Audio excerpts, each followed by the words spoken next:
what else can I live for?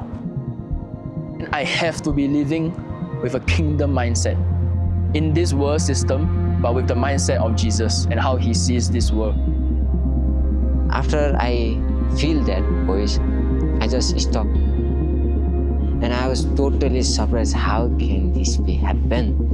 Wow, man.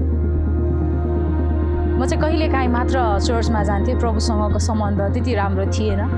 तर जब mummy बित्नु भएपछि चाहिँ म चाहिँ परमेश्वरबाट टाढिएँ।